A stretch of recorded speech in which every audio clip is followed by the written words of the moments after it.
දොළ පාරේ මූණේ දුවට නම් කමක් නැහැ. හැබැයි ඉතින් මේකේ මාළු අල්ලන්න නම් තහනම් නේද අංජු? ඔව් ඔව්.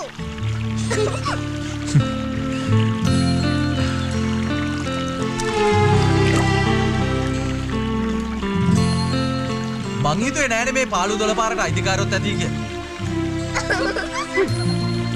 ගමේ දේවල් ඇයිති ගමේ අපිට නේද අංජු? කෝ ඔයාගේ නම ගහපු බෝඩ් එක මේ හරිය පේන්න නෑනේ. මංජු. ඔයාගේ දොළ පාරේ පීනපු මේ මාළුවා මාව දැකලා බලෙන් මගේ අතට ආවා මිසක් මං අල්ලගත්තේ නෑ. අපේ ගමේ ඇලේ දොලේ මාළු එච්චර මෝඩ නෑ නේද අංජු? අපි මේ මම මෙහාට ආවේ මාළු අල්ලන්න නෙවෙයි. මට බැක්වුඩ් ස්ටේට් එකට යන පාර කියනවාද?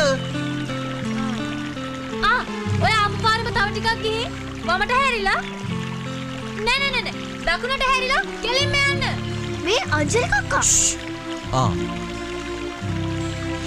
වැඩිහිටියන්ගේ කතා වලට පොඩි හිටියෝ මැද්දට පනින්න හොඳ නෑ.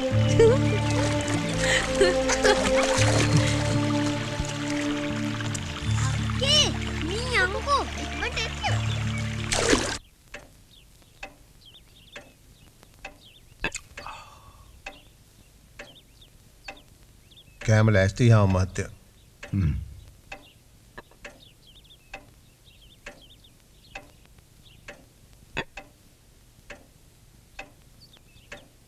හාම මහත්තයාගේ හිත කලබලෙන් වාගේ නේද?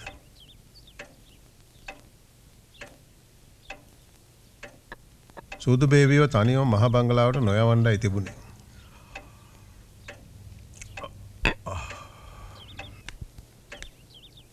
සුදු බේබි දැන් පොඩි එකෙක් නෙවෙයිනේ රොමෑනුවේ.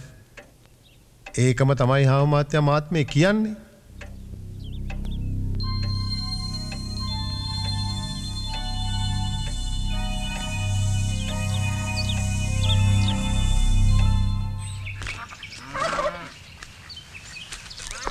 සුදු බේබි තව ටිකක් දුර ගලහා පාරෙම ගියා නම් මතුවෙන්නේ කොළඹින්.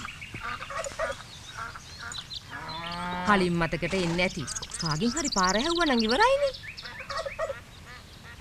ආපු කෙනාම තමයි පාර වරද්දලා කියලා තියෙන්නේ. අනේ අපේ. කවුද ඔය වගේ නොහුමිනා වැඩක් කරන්න මේ ගමේ ඉන්නේ?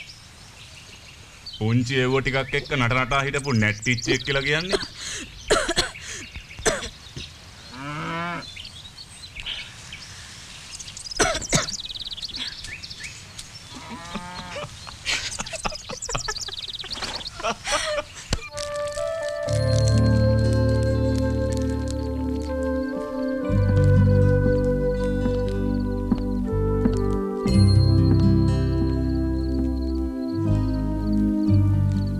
කුමාරි හාමිත් ජීවත් වෙලා හිටියනම් සුදු බේබි ගැන කොයි තරම් සතුටු වෙයිද?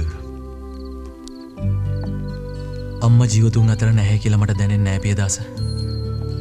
අම්මා හැමදාම මගේ තනියට මල් ළඟ ඉන්නවා.